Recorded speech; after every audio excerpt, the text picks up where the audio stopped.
Happy 12th anniversary deer lovely customer. আপনারা already আপনাদের জীবনের 12টা বছর এক যুগ একসাথে পার করে ফেলেছেন।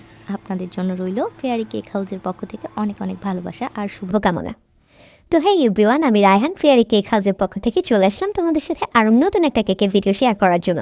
তোমরা অলরেডি কেকটার ফাইনাল লুক প্রথমেই দেখে ফেলেছো।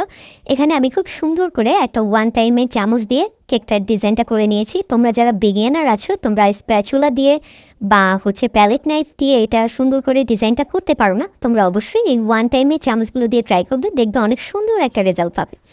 এরপরে আসছি ফন্ডেন্টের কাজে।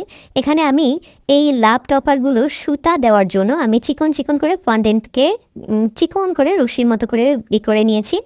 তো এখানে সেগুলো দেওয়ার পর আমি সুন্দর করে একটা বেলুনের যে তোড়ার মতো থাকে না, তো সেই প্যাটার্নে জিনিসগুলো দিয়েছি। তোমরা অলরেডি বুঝতে পেরেছো কেকটা খুবই সিম্পল ছিল, খুবই ইজি ছিল, বাট একটা ক্লাসি লুক দিচ্ছিল। 12 বছর পূর্তি উপলক্ষে দুজন মানুষ যে একজন একজনকে গিফট দেওয়ার জন্য এতদিন পরেও মনে করে এই যে কেক অর্ডার করার এই বিষয়টা, এটা আমার ভীষণ ভালো লেগেছে। কারণ এখনকার দিনে দেখা যায় 4-5 বছর হয়ে গেলেই আর মনে রাখে না। তো আমার কেকটার কাজ প্রায় শেষ। এখানে আমি তাদের নামটা অ্যানিভার্সারি লেখাটা লিখে দিয়েছি। কেকটা কেমন হয়েছে অবশ্যই সবাই জানাবেন। তো কথা হচ্ছে নেক্সট ভিডিওতে। সে পর্যন্ত সবাই ভালো থাকবেন আর ফেয়ারি কেক হাউসের সঙ্গে থাকবেন। আল্লাহ হাফেজ।